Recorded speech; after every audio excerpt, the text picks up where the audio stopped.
ಸಚಿವರಾಗಿ ಸುಧಾಕರ್ ಅವ್ರ ಕೆಲಸ ಹೆಂಗೆ ಸರ್ ಪರವಾಗಿಲ್ಲ, ಜನಗಳ ಬೆರೀತಿದ್ರು. ಯಾರ ರಾಜಕೀಯ ವ್ಯಕ್ತಿಗಳು ಬಂದ್ರು ಅದ್ರ ಮೇಲೆ ಒಲವು ತೋರಿಸಿಲ್ಲ. ಅದು ಒಂದು ಸ್ವಲ್ಪ ನೀರಾವರಿ ಅಭಿವೃದ್ಧಿ ಮಾಡಿ ಅದು ಚೆನ್ನಾಗಿ ನಡೀತೈತೆ.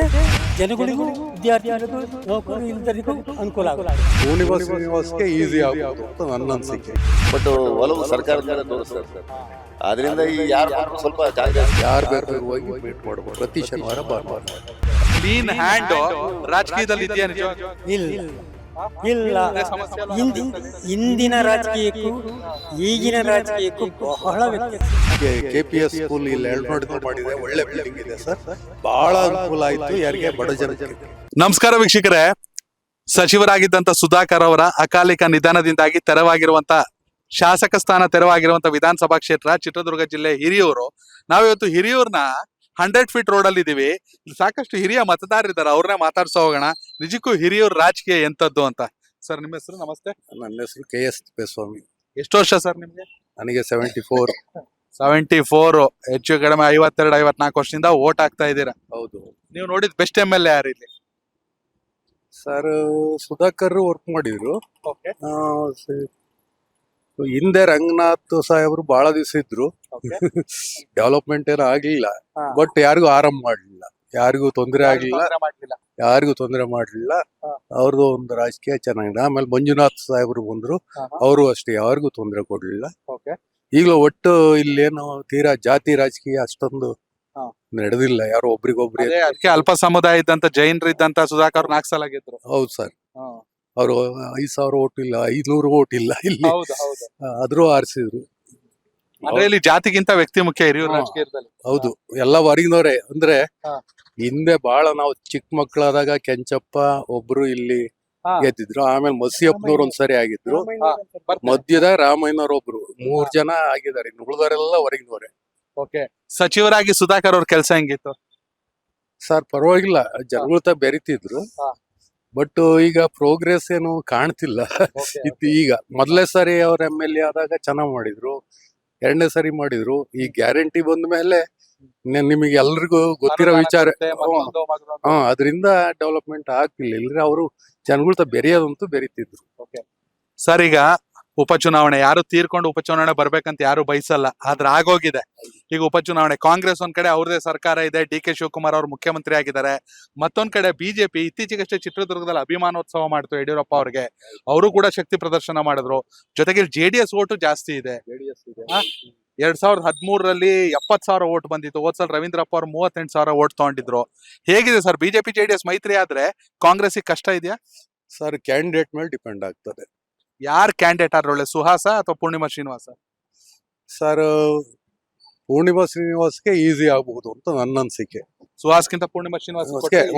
ಸುಧಾಕರ್ ಇದ್ರೆ ಆಗ್ತಿರ್ಲಿಲ್ಲ, ಬಟ್ ಮಗ ಇನ್ನ ಅನುಭವ ಇಲ್ಲ, ಇನ್ನ ಹೊಸದಾಗಿ ಫೀಲ್ಡ್ ಬರ್ತಿದ್ದಾರೆ.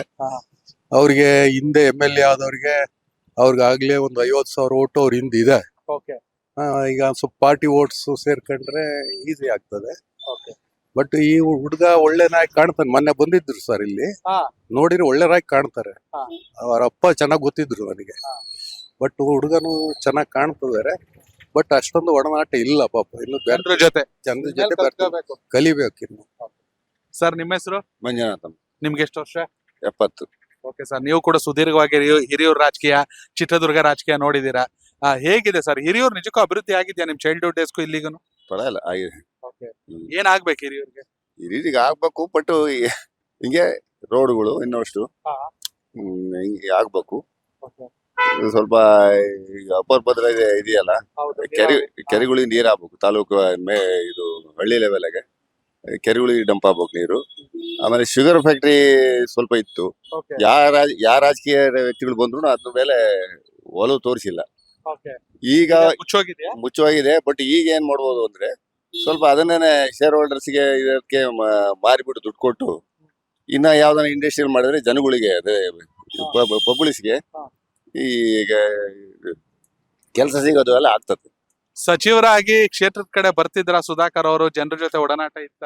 ಬರ್ತಿದ್ರು, ಸ್ವಲ್ಪ ಹಂಗೆ ಓಡಾಡೋರು ಬರೋರು.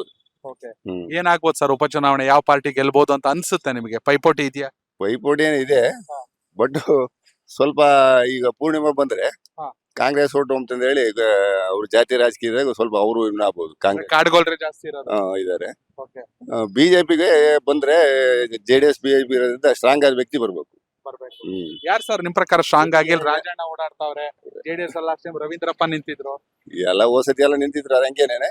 ಈಗ ಏನಾಯ್ತು ಅಂದ್ರೆ JDSಗೆ ಈಗ ಇವಾಗ ಏನಾಯ್ತಂದ್ರೆ ಬೈ ಎಲೆಕ್ಷನ್ ಅಲ್ಲ, ಬಟ್ ಒಲವು ಸರ್ಕಾರದ ಮೇಲೆ ತೋರಿಸ್ತಾರೆ. ಹಾ. ಆದ್ರಿಂದ ಈ ಯಾರು ಬಂದ್ರು ಸ್ವಲ್ಪ ಕಾಂಗ್ರೆಸ್ಗೆ ಬರ್ಲಿ ಬಿಡು, ಇನ್ನೆರಡು ವರ್ಷಕ್ಕೆ ಅಂತಂದು ಆಗ್ತಾರೆ ಅಂತ ನಮ್ಮ ಅನಿಸಿಕೆ. ಕೇವಲ ಇನ್ 2 ವರ್ಷ ಅಂದ್ರೆ 1.5 ವರ್ಷಕ್ಕೆ MLA ಆಗ್ಬೇಕು. ಅದಕ್ಕೆ ಯಾಕೆ ಬೇರೆ ತಂದು ಅವ್ರು ಏನು ಮಾಡೋದಿಲ್ಲ, ಇವರೇ ಇದ್ರೆ ಒಂದು ಅನುದಾನ ಯಾವ್ದ್ರಿಂದ ಬರ್ತದೆ ಅಂತ ಒಂದು ಜನಗಳಿಗೆ ಅಭಿಪ್ರಾಯ ಇದೆ. ಸ್ವಲ್ಪ ಆಗ್ತಾರೆ. ಸುಹಾಸ್ ಅವ್ರ ತಂದೆ ಇದ್ದಾಗಿಂದಲೂ ಜನರ ಜೊತೆ ಒಡನಾಟ ಅದಿದೆಲ್ಲ ಇತ್ತ ಅಥವಾ ಇವಾಗ ಹೊರಗ್ ಬರ್ತಾವ್ರೆ? ಈಗ ಬರ್ತಿದ್ದಾರೆ. ಮೊದ್ಲೇನ್ ಅದನ್ನ ಜನರ ಜೊತೆ ನಾವು ಇದುವರೆಗೂ ನೋಡಿಲ್ಲ ಅವ್ರನ್ನ. ನೋಡೇ ಇಲ್ಲ. ಹಂಗಾರೆ ಅವ್ರು ಇಲ್ಲಿ ಇರ್ಲಿಲ್ಲ, ಬೆಂಗಳೂರಲ್ಲಿ ಇದ್ರು. ಬೆಂಗಳೂರು ಚಳ್ಳಕೆರೆ ಬಂದಿರ್ಬೋದು, ನಮಗೆ ಕಂಡಿಲ್ಲ. ಕಂಡಿಲ್ಲ. ಅಂದ್ರೆ ಮಾಸ್ ಆಗಿ ಅಪೀಲ್ ಆಗಿ ಯಾರ ಜೊತೆ ಓಡಾಡಿ. ಇಲ್ಲ ಇಲ್ಲ ಇಲ್ಲ. ಹಾಗಾಗಿ ಪೂರ್ಣಿಮಾ ಶ್ರೀನಿವಾಸಿ ಕೊಟ್ರೆ ಒಳ್ಳೇದು ಅಂತ. ಒಳ್ಳೇದು ನಡೀತದೆ. ಸುಧಾಕರ್ ಅವರು ಹಾ. ಪ್ರತಿ ಶನಿವಾರ ಭಾನುವಾರ ಹಾ. ಮೀಸಲಿಟ್ಟಿದ್ರು ಜನಗಳಿಗಾಗಿ. ಪ್ರತಿ ಶನಿವಾರ ಭಾನುವಾರ ಸಚಿವರಾಗಿದ್ರು ಕ್ಷೇತ್ರಕ್ಕೆ ಬರ್ತಿದ್ರು. ಕ್ಷೇತ್ರಕ್ಕೆ ಬಂದು ಐಬಿನಲ್ಲಿ ಹಾ. ಯಾರು ಬೇಕಾದ್ರೂ ಹೋಗಿ ಮೀಟ್ ಮಾಡ್ಬೋದು. ಪ್ರತಿ ಶನಿವಾರ ಭಾನುವಾರ ಅದು ಮಾತ್ರ ರೆಗ್ಯುಲರ್ ಆಗಿ ಮಾಡೋದು. ಜನರಿಗೆ ಸ್ಪಂದಿಸ್ತಾ ಇದ್ರು. ಹೌದು ಸರ್. ಅದಕ್ಕೆ ಅಲ್ವಾ ಸರ್ ಜನ 4 ಸಲ ಗೆಲ್ಸಿರೋದು. ಕೆಲಸ ಹೌದು, ಮಾಡಿಲ್ಲ ಜನ ಹೆಂಗೆ ಅಂದ್ರೆ ಕೆಲಸ ಮಾಡಿಲ್ಲ ಅಂದ್ರೆ ಕ್ಷಮಿಸ್ಬಿಡ್ತಾರೆ, ರೆಸ್ಪೆಕ್ಟ್ ಕೊಡ್ಲಿಲ್ಲ ಅಂದ್ರೆ ಮತ್ತೆ ಹತ್ರ ಸೇರ್ಸಲ್ಲ. ಏನ್ ಮಾಡ್ತೀರಿ? ನಾವು ರಿಟೈರ್ಡ್ ಟೀಚರ್ಸ್, ರಿಟೈರ್ಡ್ ಟೀಚರು. ತುಂಬಾ ಖುಷಿ ಅನ್ಸುತ್ತೆ. ಎಷ್ಟನೇ ಕ್ಲಾಸ್ ವರ್ಗು ಪಾಠ ಮಾಡ್ತಿದ್ರಿ? SLC ಗೌರ್ಮೆಂಟ್ ಸ್ಕೂಲಾ? Aided school. Aided school. Sir, ಇವಾಗಿನ ವಿದ್ಯಾರ್ಥಿಗಳಿಗೂ ಅವಾಗಿನ ವಿದ್ಯಾರ್ಥಿಗಳಿಗೂ ವ್ಯತ್ಯಾಸ ಐತೆ ತುಂಬಾ? ಬಹಳ ವ್ಯತ್ಯಾಸ ಐತಿ. ಯಾಕೆ ಇವಾಗ ಹೆಂಗೆ ತುಂಬಾ ತರಲೆಗಳ? ಅಲ್ಲಿ ಗುರುಗಳನ್ನ ಬಹಳ ಪ್ರೀತಿಸ್ತಿದ್ರು, ಅವ್ರ ಪೋಷಕರು ಪ್ರೀತಿಸ್ತಿದ್ರು, ಈ ವಿದ್ಯಾರ್ಥಿಗಳು ಪ್ರೀತಿಸ್ತಿದ್ರು. ಈಗ ಏನಾಗ್ಬಿಟ್ಟಿದೆ ಅಂದ್ರೆ ಹುಡುಗರನ್ನ ವಿದ್ಯಾರ್ಥಿಗಳನ್ನ ದಂಡಿಸುವಾಗಿಲ್ಲ, ಬೈಯುವಾಗಿಲ್ಲ, ಇನ್ನೊಂದಿಲ್ಲ ಮತ್ತೊಂದಿಲ್ಲ. ಬರ್ದಿದ್ರು ಹೋಮ್ವರ್ಕ್ ಮಾಡದಿದ್ರು ಬಡಿಬಾರ್ದು ಅಂತ ಒಂದು ಕಾನೂನು ಇದೆ. ಯಾವ್ಯಾವ ಪಾಠ, ಯಾವ್ಯಾವ ಸಬ್ಜೆಕ್ಟ್? ನಾವು ಸೈನ್ಸ್ ಬಾಸ್. ಒಬ್ಬ ಶಿಕ್ಷಕರಾಗಿ ಭವಿಷ್ಯದ ಭಾರತವನ್ನ ಕಟ್ಟೋಕೆ ವಿದ್ಯಾರ್ಥಿಗಳ ಜೀವನ ಮುಖ್ಯ. ಹಿರಿಯೂರು ವಿಚಾರಕ್ಕೆ ಬಂದಾಗ ಯುವ ಜನತೆಗೆ ಏನಾಗ್ಬೇಕು? ಯುವಜನಕ್ಕೆ ಅಭಿವೃದ್ಧಿ ಕೆಲಸಗಳು ಆಗ್ಬೇಕು, ಅವ್ರಿಗೆ ಬೇಕಾಗಿರ್ತಕ್ಕಂಥ ಸೌಲಭ್ಯಗಳನ್ನು ಒದಗಿಸಿಕೊಡಬೇಕು, ಅಭಿವೃದ್ಧಿ ಕೆಲಸಗಳು ಆಗ್ಬೇಕು, ವಿದ್ಯಾರ್ಥಿಗಳಿಗೆ ಅನುಕೂಲ ಮಾಡಿಕೊಡ್ಬೇಕು. ಇದ್ಯಾತ ಮಾಡಿದ್ರಲ್ಲ ಈ ಹೆಣ್ಮಕ್ಳಿಗೆ ಫ್ರೀ ಅಂತಂದು, ಅದು ಮಾಡೋ ಬದಲು ವಿದ್ಯಾರ್ಥಿಗಳಿಗೆ ಮಾಡಿದ್ರೆ ಬಹಳ. ಈಗ ಎಲ್ಲಾ ವಿದ್ಯಾರ್ಥಿಗಳಿಗೂ ಪಾಸ್ ಫ್ರೀ ಅನ್ಬಿಟ್ಟವ್ರಲ್ಲ DK ಶಿವಕುಮಾರ್. ಒಳ್ಳೇದಾ? ಅದು ಈಗಿಂದಲ್ಲ. ಈಗಿಂದ ಒಳ್ಳೇದು. ಹ್ಮ್. Okay sir. ಈಗ ಮಕ್ಕಳು ಓದ್ತಾರೆ, ನಿಮ್ಮಂತ ಒಳ್ಳೊಳ್ಳೆ ಶಿಕ್ಷಕರು ಪಾಠ ಕಲಿಸ್ತೀರಾ, ಪಾಸ್ ಆಗ್ತಾರೆ. ಅತಿ ದೊಡ್ಡ ಸಮಸ್ಯೆ ಉದ್ಯೋಗ ಇಲ್ಲ. ಓದೋರ್ಗ ಅಪ್ಪ ಅಮ್ಮನ ಜೊತೆ ಇರ್ತಾರೆ, ಊರ್ ಬಿಟ್ಟು ಬೆಂಗಳೂರಿಗೆ ಹೋಗ್ತಾರೆ.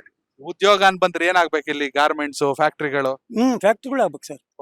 ಇಲ್ಲಿ ಮುಚ್ಚಿರ್ತಕ್ಕಂತ ಫ್ಯಾಕ್ಟ್ರಿನ ಏನಾದ್ರೂ ಮಾಡಿ ಶುಗರ್ ನಮ್ಮ ಕ್ಷೇತ್ರದ MLA ಆಗ್ಲಿ ಮಿನಿಸ್ಟರ್ ಆಗ್ಲಿ ಇದಕ್ಕೆ ಗಮನ ಕೊಟ್ಬಿಟ್ಟು ಅದನ್ನ ಓಪನ್ ಮಾಡಿದ್ರೆ, ಅದು ಒಂದ್ ಸ್ವಲ್ಪ ನೀರಾವರಿನೂ ಅಭಿವೃದ್ಧಿ ಮಾಡಿದ್ರೆ ಅದು ಚೆನ್ನಾಗಿ ನಡೀತತೆ. ಜನಗಳಿಗೂ ವಿದ್ಯಾರ್ಥಿಗಳಿಗೂ ನೌಕರರು ಇಲ್ದರಿಗೂ ಅನುಕೂಲ ಆಗುತ್ತೆ. ಈ ಹಿಂದೆ ಇದ್ದಂತ ಶಾಸಕರಿಗೆ ಅಥವಾ ಸಚಿವರಿಗೆ ನೀವು ಇದೆಲ್ಲ ಹೇಳ್ತಿರ್ಲಿಲ್ಲ? ಹೇಳ್ತಿದ್ರು, ಮಾಡೋಣ ನೋಡೋಣ ಅಷ್ಟೇ. ಅವ್ರ ಮಾಮೂಲಲ್ಲಪ್ಪ ರಾಜಕೀಯದರು. ಇಲ್ಲಿ ಹೇಳಿದ್ದು ಇನ್ನೆಂದು ಇಲ್ಲಿ ಕೇಳಿಸ್ಕೊತಾರೆ, ಹೂ ಅಣ್ಣ ಅಂತಾರೆ, ಕಿವಿಲ್ ಬಿಟ್ಟಾಕ. ಅಲ್ಲಿ ಹೋದ್ಮೇಲೆ ಮುಗೀತು. ಈಗ ಇನ್ನೊಂದು ಚುನಾವಣೆ ಬಂದಿದೆ. ನೀವು ಯಾರು ಗೆಲ್ಬೇಕು ಯಾರು ಬಿಡ್ಬೇಕು ಅಂತಲ್ಲ, ಯುವ ಜನತೆಗೆ ಏನ್ ಮೆಸೇಜ್ ಕೊಡ್ತೀರಾ? ಎಂತವ್ರನ್ನ ಗೆಲ್ಲಿಸ್ಬೇಕು? ಎಂತವ್ರು ವಿಧಾನಸೌಧಕ್ಕೆ ಬರ್ಬೇಕು? ಕ್ಲೀನ್ ಹ್ಯಾಂಡೆಡ್ ಪರ್ಸನ್ ಮತ್ತು ಬಡ ಜನರಿಗೆ, ರೈತರಿಗೆ, ವಿದ್ಯಾರ್ಥಿಗಳಿಗೆ, ಯುವಜನಕ್ಕೆ ಅನುಕೂಲ ಮಾಡ್ತಕ್ಕಂತ ಒಬ್ಬ ವ್ಯಕ್ತಿ ಬಂದ್ರೆ ಅನುಕೂಲ ಆಗುತ್ತೆ. ಆಮೇಲೆ ಹ್ಯಾಂಡ್ ಕ್ಲೀನ್ ಆಗಿರ್ಬೇಕು. ನೀವು ಸ್ಟಾರ್ಟಿಂಗ್ ಅದೇ ಪದ ಬಳಸಿರಿ, ಕೊನೆಗೂ ಅದೇ ಬಳಸಿರಿ. ಕ್ಲೀನ್ ಹ್ಯಾಂಡ್ ರಾಜಕೀಯದಲ್ಲಿ ಇದೆಯಾ ನಿಜವಾಗ್ಲೂ? ಇಲ್ಲ ಇಲ್ಲ. ಸಮಸ್ಯೆ ಹಿಂದಿನ ರಾಜಕೀಯಕ್ಕೂ ಈಗಿನ ರಾಜಕೀಯಕ್ಕೂ ಬಹಳ ವ್ಯತ್ಯಾಸ ಇದೆ. ಅವಾಗಿನವರು ಇವು ಪ್ರಜೆಗಳನ್ನ ದೇವರು ಅಂತ ಮಾಡ್ತಿದ್ರು, ಈಗೇನಿಲ್ಲ. ಹಂಗಾರೆ DK ಶಿವಕುಮಾರ್ ಅವ್ರು ಮುಖ್ಯಮಂತ್ರಿ ಆಗೋರು ಹೆಂಗೆ ನಮ್ಮ ರಾಜ್ಯ ಮುಂದೆ? ಅದು ಮುಂದೆ ಹೇಳಂಗಿಲ್ಲ. ಅವ್ರ ಆಡಳಿತ ಒಟ್ಟಿನಲ್ಲಿ ಒಳ್ಳೆಯವ್ರ ರಾಜಕೀಯಕ್ಕೆ ಬರ್ಬೇಕು, ಅಂತವ್ರಿಗೆ ಗೆಲ್ಸಿ, ಅಂತವ್ರಿಗೆ ಓಟ್ ಹಾಕಿ ಅಂತ ಯುವಕರಿಗೆ ಹೇಳ್ತೀವಿ. ಖುಷಿ ಆಯ್ತು ಸರ್ ನಿಮ್ಮಂತ ಶಿಕ್ಷಕರನ್ನ ಮಾತಾಡ್ಸಿದ್ದು, ನನಗೂ ಹೆಮ್ಮೆ ವಿಚಾರ. Thank you sir. ಎಜುಕೇಶನ್ ಪ್ರಶ್ನೆ ಬಂದಾಗ ಈಗ ಪ್ರೈವೇಟ್ ಸ್ಕೂಲ್ನ ಅವಲಂಬಿಸಿದ್ರು. ಈಗ ಇಲ್ಲಿ ಯಳನಾಡಿನಲ್ಲಿ ಗವರ್ಮೆಂಟ್ KPS ಸ್ಕೂಲ್ ಮಾಡಿದ್ದಾರೆ, ಪಬ್ಲಿಕ್ ಸ್ಕೂಲ್ ಮಾಡಿದ್ದಾರೆ. ಅದೊಂದು ಬಹಳ ಅನುಕೂಲವಾದಂತ ಎಲ್ರ ಕೈಲಿ ಕೂಲಿ ಮಾಡೋರಿಗೆ 40,000. ಅದು ಬಂಗಾರಪ್ಪ ಅವ್ರ ಕಂತಿನ ಯೋಜನೆ ಅದು. ಹೌದಾ ಸರ್? ಹೌದು. ಒಟ್ಟಿಗೆ ಯಾರ್ದಾದ್ರಾಗ್ಲಿ ಸರ್, ಒಟ್ಟು ಸರ್ಕಾರದ್ದು ಅಂದ್ಕೊಂಡ್ವಿ. ಸರ್ಕಾರದ ಅವ್ರ ಶಿಕ್ಷಣ ಈಗ ಕೂಲಿ ಮಾಡೋರು ಕೂಡ ಯಾವ ತರ ಇದಾರೆ ಸರ್, ನನ್ನ ಮಗು ಇಂಗ್ಲಿಷ್ ಮೀಡಿಯಂ ನಲ್ಲಿ ಓದ್ಬೇಕು ಅನ್ನೋ ಆಕಾಂಕ್ಷೆ ಇಟ್ಕೊಂಡಿದ್ದಾರೆ. ಪ್ರತಿಯೊಬ್ರು ಕೂಡ ಈಗ ಎಲ್ಲ ಒಂದೊಂದು ಊರಿಗೆ 4 ವ್ಯಾನ್ಗಳು ಹೋಗ್ತಾವ್ ಸರ್. ಎಲ್ಲ ಕಾನ್ವೆಂಟ್ ನಾಗ ಓದಿಸ್ಬೇಕು ಅಂತ ಆಸೆ. ಅಂತವ್ರಿಗೆ ಫೀಸ್ ಇಲ್ದಂಗೆ ಇಂಗ್ಲಿಷ್ ಮೀಡಿಯಂ ಓದ್ಸಕ್ ಒಳ್ಳೇದು ನಮ್ ದೇಶದಲ್ಲಿ ಎಜುಕೇಶನ್ ಆಗಿಲ್ಲ, ಅದು ಉದ್ಯಮ ಆಗ್ಬಿಟ್ಟಿದೆ ಸರ್. ಮಾರ್ಕೆಟಿಂಗ್ ಎಲ್ಲ ಅದು ಏನು ವ್ಯತ್ಯಾಸ ಇಲ್ಲ. ಈಗ ಅದೊಂದು ಮಾಡಿದ್ದು ಮಾತ್ರ KPS ಸ್ಕೂಲ್ ಇಲ್ಲಿ ಎಳ್ನಾಡಿನಲ್ಲಿ ಮಾಡಿದೆ. ಒಳ್ಳೆ ಬಿಲ್ಡಿಂಗ್ ಇದೆ ಸರ್. ಬಹಳ ಅನುಕೂಲ ಆಯ್ತು ಯಾರಿಗೆ, ಬಡ ಜನಕ್ಕೆ. ಅವರು ನಾವು ಇಂಗ್ಲಿಷ್ ಮೀಡಿಯಂ ಓದಿಸ್ತೀವಿ ಅಂತ ಖುಷಿ ಪಡ್ಬೋದು. Thank you sir, thank you. Connect Karnataka, ಇದು ನಿಮ್ಮ ನೆಟ್ವರ್ಕ್.